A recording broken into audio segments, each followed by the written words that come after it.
Quand une infirmière de 42 ans est retrouvée frappée à mort, une petite ville de New Jersey est en choc. C'était une attaque vicieuse. Ses mains étaient liées avec un cordon d'extension et... Même si 21 frappe la tête. Je n'avais plus ma mère pour m'élever. La police soupçonne son petit ami, mais un psychique dit que le tueur est quelqu'un. Sinon, j'ai vu un homme, un marteau, une femme attachée dans son lit. Peut-il la vision d'un psychique résoudre le mystère de qui a tué Betty Cornish? Le tueur vit à l'étage.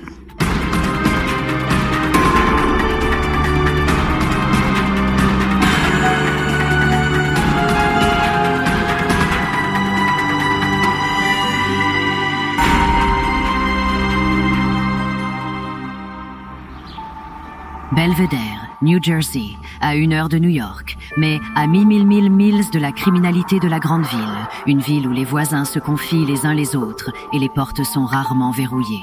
C'est une ville très calme. Tout le monde connaît tout le monde. Ce n'est qu'une de ces petites communautés. Fondamentalement, une petite ville rurale qui n'avait pas vraiment changé au fil des décennies. Jusqu'au 8 août 1987. Un appel d'urgence frénétique vient d'un homme qui dit avoir trouvé sa petite amie morte. Kent Swigert, maintenant chef de la police de Belvedere, est le premier sur les lieux. Je suis entré dans l'appartement et j'ai observé le homme debout dans le salon. Ce homme m'a dit « Est-elle morte ?» Alors je suis entré dans la chambre et j'ai observé une femme allongée face haut dans le lit. Il est assez évident qu'elle a été tuée. Le crime est si horrible que la police Belvedere a besoin d'aide. Dave Heater du parquet du comté de Warren est affecté à l'affaire. C'était une attaque vicieuse. Nous avons eu au moins 21 coups en tête. Il y avait du sang éclaboussé à 360 degrés sur les 4 murs, le plafond. Il y avait du sang tiré sur le sol. Elle allongeait face haut. Ses bras étaient derrière son dos. Ses mains étaient liées avec un cordon d'extension. Sa chemise de nuit était retirée sur sa tête. Du sang totalement trempé avec la drape autour d'elle, autour de sa tête qui était également trempée du sang. Il y avait des os exposés et des dommages extrêmes au front. La victime est Betty Cornish, 42 ans, une mère divorcée avec 5 filles adultes. Elle travaillait comme infirmière pratique. Elle était bonne maman. Elle aimait sortir danser et elle avait un grand cercle d'amis avec lequel elle sortirait. Elle avait récemment retourné à Belvedere pour être plus proche de sa famille. C'était comme... Qu'est-ce que tu veux dire? Tu sais ce que tu veux dire que ma sœur est morte? L'attaque était si vicieuse qu'au début, la police pensait qu'elle avait été tuée par des coups de feu. Elle fait du mieux. Elle vient de dire que quelque chose s'est passé et qu'il pensait qu'elle avait été abattue. Je sais que j'ai commencé à devenir fou de vouloir aller avec elle parce que je savais qu'ils allaient emmener son corps à Newark pour un... Autopsie. Et je n'arrêtais pas de dire qu'elle va être seule, je veux être avec elle. Le rapport d'autopsie montre que Betty Cornish est décédée de blessures par force contussante, conformément à une attaque par marteau. Quand nous avons commencé à découvrir par les rapports d'autopsie que l'extrémité de la griffe du marteau était utilisée et qu'il pénétrait dans le crâne, c'était horrible. C'était une personne en colère, que ce soit le résultat d'une bataille, que la victime s'est battue avec lui. Il était en colère contre quelque chose et il l'a fait sur la victime. Le meurtre était si violent que la police pensait que les voisins de Betty devaient avoir entendu quelque chose. Nous avons un moment très difficile. Nous n'obtiendrons personne dans les complexes d'appartements que nous donne rien. Il n'y avait pas de cris, il n'y avait rien d'extraordinaire, rien d'inhabituel. Et à part l'attaque vicieuse contre la victime, il n'y a rien d'inhabituel dans l'appartement, sauf du sang dans la salle de bain. Nous avons trouvé du sang dans la salle de bain. Nous avons trouvé du sang autour de l'évier et aussi sur les miroirs. Nous avons fait l'hypothèse que notre suspect avait probablement nettoyé là-bas. Au début, il semble que le tueur soit venu par la fenêtre parce que la fenêtre de la victime a été retirée et trouvée appuyée contre le bâtiment. Mais une empreinte digitale trouvée sur le verre raconte à la police une histoire très différente. Cette empreinte digitale aurait dû être quelqu'un de l'intérieur qui saisit la fenêtre. L'idée que si quelqu'un saute, il devrait saisir le seuil pour se tirer. Il aurait eu des stries sur ce rebord en bois depuis le corps glissant. Il n'y avait pas de stries. Cela amène la police à croire que Betty Cornish connaissait son tueur. Nous pensons que cette fenêtre a été retirée pour nous attirer parce qu'il était situé si près de la victime. Donc la police n'a pas attaqué son petit ami. Il a trouvé le corps. Il a signalé le crime. Quand il a commencé à l'interroger, il a indiqué qu'il était sorti à pêcher ce jour-là. Certains des autres enquêteurs qui se tournèrent dans l'appartement sont venus nous dire qu'ils ont trouvé l'ensemble de coupeaux que le pêcheur utilisait habituellement se trouvait directement sous la fenêtre de la chambre de la victime. Cela nous est devenu très suspect parce qu'il a dit qu'il avait pêché. C'était choquant, mais je pensais que c'était peut-être le petit ami parce que je ne connaissais pas si bien Paul. Est-ce qu'il pourrait-il être celui qui a enlevé la fenêtre? Nous avons commencé à interroger de plus en plus son petit ami et honnêtement, je crois qu'il avait peur. Avant que la police ne puisse l'interroger davantage, il arrête de parler. Il a demandé un avocat pour que nous ne puissions pas lui parler plus loin et son avocat lui a conseillé de ne pas nous parler ni de nous coopérer à aucun moment.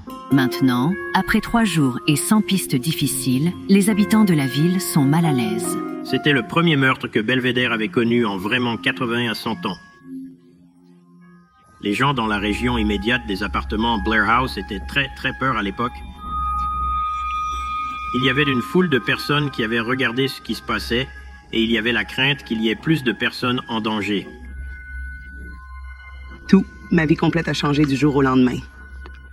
Je n'avais plus d'endroit où vivre. Je n'avais plus ma mère pour m'élever. Rien n'est plus normal. Les résidents du complexe d'appartements désireux d'aider la police à faire des tests de polygraphe volontaires, et ils réussissent tous. Il semble que la police ait heurté un mur. Longtemps qu'une affaire se poursuit, vos chances diminuent considérablement par heure. Ça commence à vous effrayer. Il y a un tueur dans la communauté et vous ne savez pas où il est. Vous imaginez un monstre. Seul un monstre peut faire quelque chose comme ça, et c'est ce que nous avions peur. Quel genre de fou cela pourrait être là-bas? Je voulais juste que cette personne ait été attrapée hier. Tu sais, je me souviens d'avoir appelé le parquet. L'ont-ils déjà trouvé? Ont-ils déjà trouvé cette personne qui a tué ma sœur? C'est à ce moment-là que quelqu'un m'avait parlé de Nancy. Nancy Weber est un psychique qui prétend être capable de voir ce que la plupart d'entre nous ne peuvent pas. Ce n'est pas toujours sous forme d'image. Parfois c'est du son, parfois c'est des odeurs, parfois c'est la vision, parfois c'est un tissu sensateur. 8 jours après le meurtre de sa sœur, Peggy appelle la psychique Nancy Weber et organise une réunion. Et elle ne voulait rien savoir. Nancy ne voulait rien savoir. Et elle m'a emmenée dans cette pièce et ils ont commencé à parler. J'ai ressenti cette terrible misère déchirante. Sans aucune connaissance de l'affaire, le psychique prétend s'accorder à la perte de Peggy. En quelque sorte, cela a été lié à moi avec elle a subi une grande et tragique perte d'un membre de la famille. Elle avait une sœur qui a été assassinée. Et puis elle dit quelque chose d'incroyable. Je lui ai dit que le principal suspect est un petit ami. Elle a dit oui. J'ai dit que ce n'était pas le tueur. Mais le psychique peut-il voir qui est le vrai tueur? J'ai vu un marteau, j'ai vu une femme attachée dans son lit. Je l'ai vue brutalement assassinée et j'ai pensé, c'est le tueur. À Belvedere, New Jersey, il fait 8 jours que Betty Cornish, 42 ans, a été retrouvée frappée à mort dans son lit. Il y a un tueur dans la communauté et vous ne savez pas où il est. Son petit ami, qui a trouvé le corps, ne parle pas et la police a peu d'indices difficiles. Je voulais juste que cette personne ait été attrapée hier, tu sais. Désespérée de trouver le tueur, la sœur de la victime demande de l'aide à un psychique. Et le psychique a une vision du meurtre, une vision si horrible qu'elle sentait ne peut que la partager avec la police. Je lui ai demandé de contacter la police concernée. J'ai dit que leur laisse parler avec moi, pas avec toi. J'ai reçu un appel de Peggy Goebel. Elle m'a dit qu'elle avait parlé à une femme psychique. Je suis sceptique.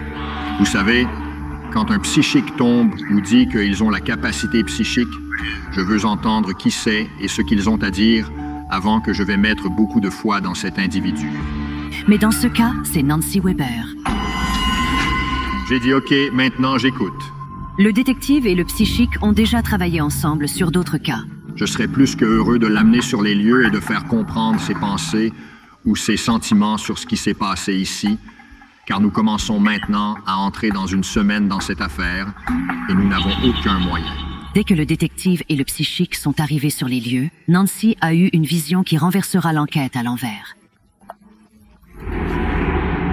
J'ai regardé à l'étage et j'ai vu une ombre et j'ai pensé que c'est le tueur qui monte à l'étage. Il y vit. J'ai pointu à l'étage et j'ai dit que le tueur vit à l'étage. J'ai dit que son prénom était John et le dernier initial Or. Elle m'a donné le nom de John et elle m'a donné les initiales Junior. L'homme à l'étage est John Reese, 30 ans, un travailleur agricole qui vit avec sa petite amie et ses 2 enfants. Il exploitait un équipement lourd à la ferme de sod. Juste un individu de la classe ouvrière. Et j'ai dit, eh bien, je ne suis pas vraiment sûr que ce soit le bon gars, Nancy. Il a déjà passé un polygraphe. Non seulement John Reese a passé un polygraphe, mais il a un alibi pour le moment où la police pense que Betty a été assassinée. Sur la base de l'état du corps et de ce que nous connaissions à l'époque, nous devinions que le moment de la mort aurait été quelque part vers minuit. John Reese a pu nous dire très précisément où il était pendant toute la journée jusqu'à environ 2 ans du matin. Et à ce moment-là, il s'est couché, il tout seul plutôt bien. J'ai dit que ça n'a pas d'importance. C'était un sentiment si fort et une vision si forte. À ce moment-là, dans mon esprit, j'étais au-delà de monsieur. Reese, il a passé un polygraphe. Elle a dit qu'elle ne s'en fiche pas, tu sais. Les polygraphes, à nouveau, faites ce que tu dois faire. Mais c'est le gars. Ensuite, le détective Eater emmène le psychique à la chambre de Betty Cornish. La scène du crime n'avait pas été nettoyée. Il y avait encore du sang éclabouché autour. C'était effrayant d'entrer et de ne pas savoir ce qui se trouve là.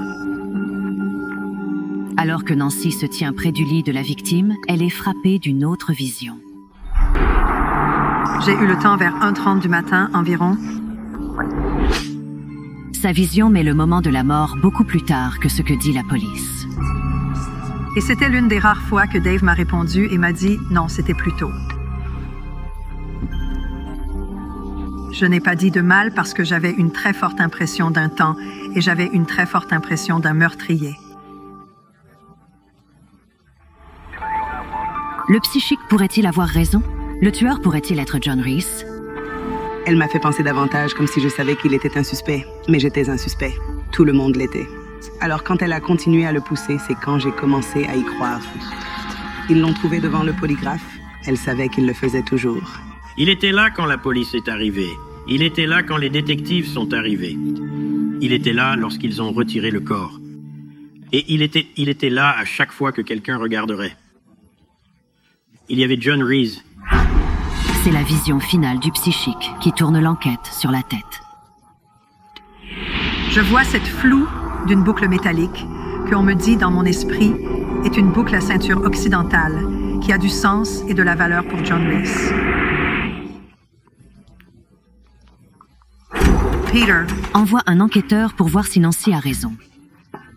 En fait, Reese avait la boucle de ceinture qui correspondait très bien à tout ce que Nancy avait décrit. Avec cette nouvelle information, le détective Eater s'éteint et jette un second œil à l'homme à l'étage. Je, en tant que superviseur au moins maintenant, à ce stade, avais une sorte de justification dans mon esprit pour passer des heures hommes avec un homme qui a déjà passé le polygraphe. Il décide de parier sur la vision d'un psychique. Mon patron. Fondamentalement, m'a dit que j'étais fou. Peter envoie des détectives à interroger à nouveau Reese. Reese était très à l'aise avec ces 2 détectives et était prêt à leur parler tous les jours. Ils sont devenus presque comme des amis. Et à cause de ce lien d'enquête, Reese a commencé à parler de plus de choses. Détective. Tom Trainer était l'un des officiers qui enquêtait sur Reese, a-t-il donné. Les informations qui nous ont amenés à croire qu'il pourrait être dans l'appartement de la victime n'étaient pas un récit vraiment crédible de comment ou pourquoi il était là. Et bien sûr, en ce temps, un de nos identifiants avait développé, vous savez, les empreintes latentes de la fenêtre avant.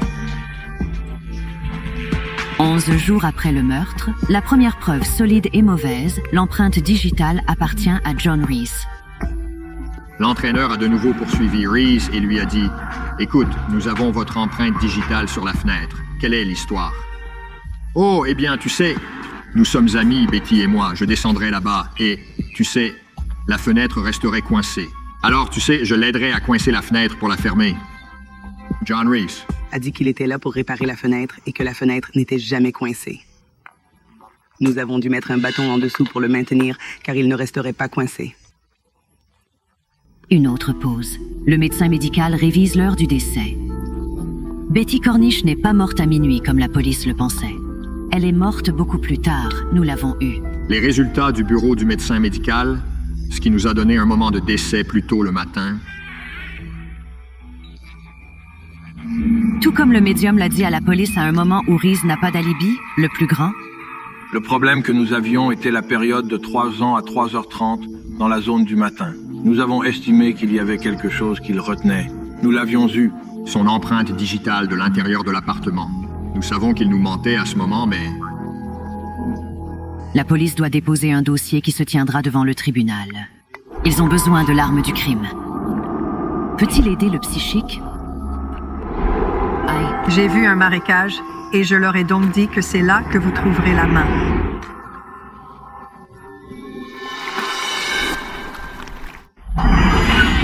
Grâce à la vision d'un psychique, la police à Belvedere, New Jersey, a maintenant un suspect principal dans le meurtre brutal d'une infirmière de 42 ans, Ian. A pointé à l'étage et a dit que le tueur vit à l'étage. Mais ils n'ont pas suffisamment de preuves solides pour l'arrêter. Ils ont besoin de l'arme du meurtre et le psychique affirme qu'elle sait où elle est.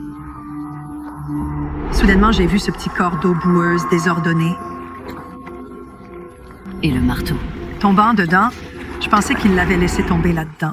Nancy, quand elle est retournée dans notre bureau, elle nous a dessiné une carte. On a pris une pièce. De papier, j'ai jeté ma carte brute et je leur ai remise et je l'ai dit que c'est là que vous trouverez le marteau qu'elle. Nous a donné une route. Elle nous a donné un patch qu'elle a dit qu'il s'agissait de bois. Et elle a dit, et dans ce coin, c'est de l'eau.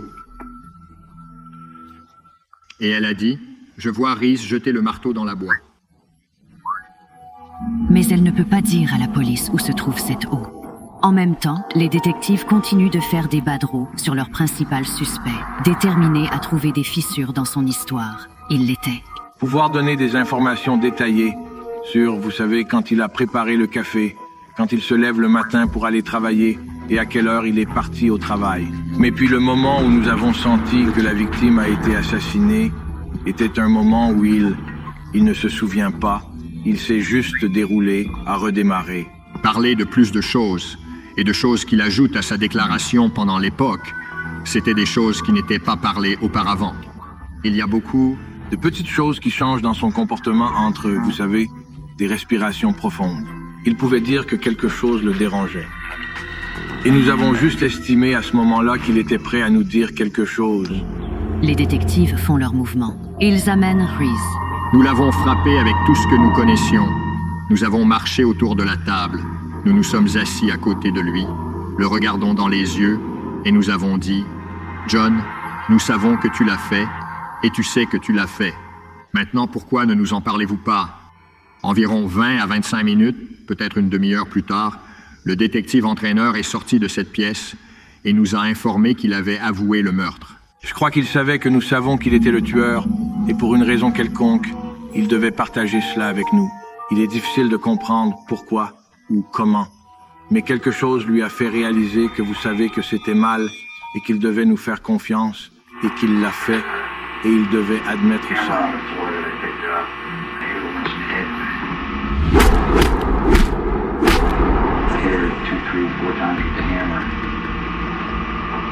Large amount of blood flow on the bed, some on the walls, running upstairs.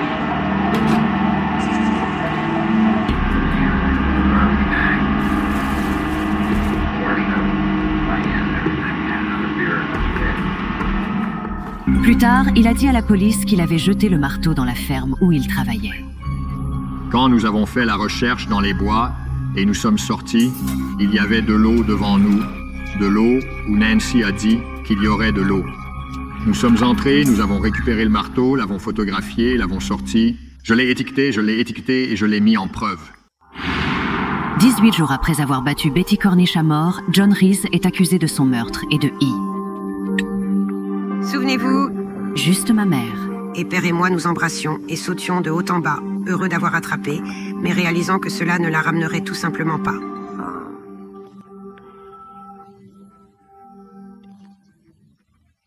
Malgré l'aveu, Reese a plus tard plaidé non coupable au procès. Ses avocats suggèrent que Betty Cornish a invité Reese dans son appartement. Difficile parce que nous devrions nous asseoir et... voir. Le meurtrier là tous les jours, beaucoup. De l'époque, monsieur. Reese a essentiellement posé sa tête sur sa main et semblait juste quelque peu désintéressé pour la plupart. Il ne voulait montrer aucune expression au jury, alors il s'assit comme s'il s'ennuyait. Et lui tournerait constamment la tête et nous regarderait. Je me souviens que ma mère était là et... Elle l'était. Pleurait. Tu sais, il lui était difficile de retenir ses pleurs et il voulait la sortir de la pièce. Il ne voulait pas que les jurés voient de ma mère pleurer. Parce que ce le ferait. Influencer leur décision? Le jury ne croit pas à l'histoire de John Reese. Ce qu'il croit, c'est qu'à environ 3 heures du matin, Reese est descendu et s'est faufilé dans l'appartement de Betty Cornish, lui a attaché les poignets avec un cordon d'extension, l'a agressée sexuellement et l'a battue à mort, la frappant au moins 21 fois avec un marteau. Après un procès de 5 semaines, Reese est reconnu coupable des 11 accusations, y compris le meurtre du premier degré. Il est condamné à 110 ans de prison. Je veux. Pour lui dire qu'il était désolé, j'aimerais qu'il montre un peu de remords parce qu'il n'a jamais fait l'air. Je pense que s'il disait quelque chose, il essaierait de nous faire du mal d'une manière ou d'une autre parce qu'il est assez malade. Il a été condamné à 2 prisons à perpétuité. Il est éligible à la libération conditionnelle dans 45 ans, donc il aura 72 ans. Oh! Mort ou mort? Et nous nous battrons pour qu'il mourra en prison. Pourquoi le psychique est-il si convaincu que c'est l'homme à l'étage qui a tué Betty Cornish? Il avait déjà passé un test de détecteur de mensonges, mais elle reste convaincue que sa vision était correcte. Elle savait que ses initiales étaient Junior, et son prénom était John. Elle savait également qu'il portait une grande boucle de ceinture de style occidental. Elle a même dirigé la police vers l'arme du crime. Nancy était probablement l'un des moteurs qui m'ont empêché de revenir à Reese. J'étais prêt à l'abandonner, mais elle était très insistante. N'importe quelle... Je peux faire une chose constructive pour aider Elisabeth et son âme et aider sa famille. Et si vous? Veuillez l'appeler de la matière spirituelle. Peu importe ce que voit un psychique, vous devez pouvoir y croire. Il y a la science, il y a peut-être le surnaturel. Je ne sais pas comment expliquer ce que fait un psychique, comment ils le font. Tout ce que je sais, c'est que ça marche.